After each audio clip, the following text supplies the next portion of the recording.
I received a letter from a father who said, quote, "We've been having lots of fun experiences lately. At a family meeting more than a week ago, we discussed how we could be more loving to each other and to people in the community. Somebody suggested that we go to a creek behind our house to pick up trash.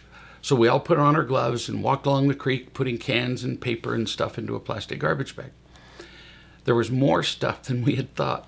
While we were working, of course, the kids managed to create a game out of it.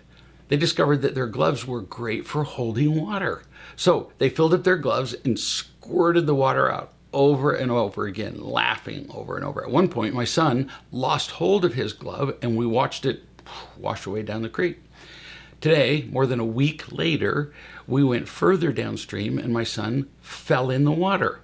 When he stood up, he was holding his lost glove in his hand from the week before. We thought it was like a miracle, and we all had quite a laugh."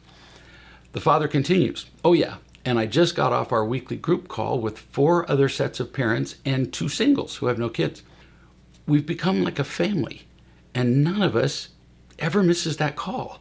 We tell the truth about our mistakes and failings. We feel accepted and loved.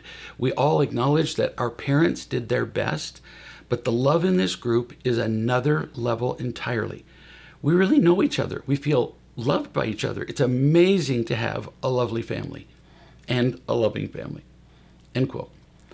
So, how fun is that letter? What a great story about the glove. And it all happened because dad and mom were dedicated to providing opportunities for the kids to be loving toward others. It turned into water games and a lost glove, which wasn't upsetting to the kids because they felt grounded in their parents' love. Tragedies can turn into fun with love. Then a surprise ending a week later where they found the lost glove. Loving families are just happier, much happier, and they have more fun. There's nothing your kids need more than real love. Not a thing. Nothing in the world. But how can we expect to love our kids unconditionally until we ourselves have been loved that way? Impossible.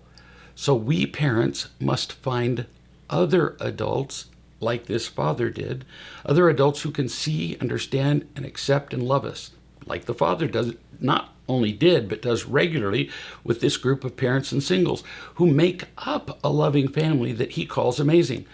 Finding other loving people happens naturally as we tell the truth about ourselves, especially about our mistakes and flaws, which allows us to find people who are capable of real relationships.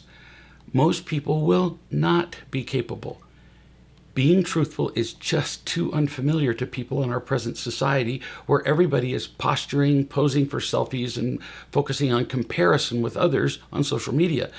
This father, however, decided to change the course of his life.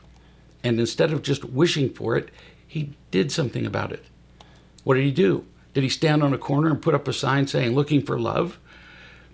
It's far easier and more practical than that. Let me tell you how you could do it, which is just what this father did.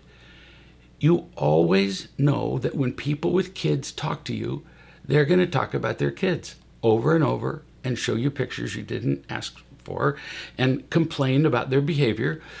They're just going to do that.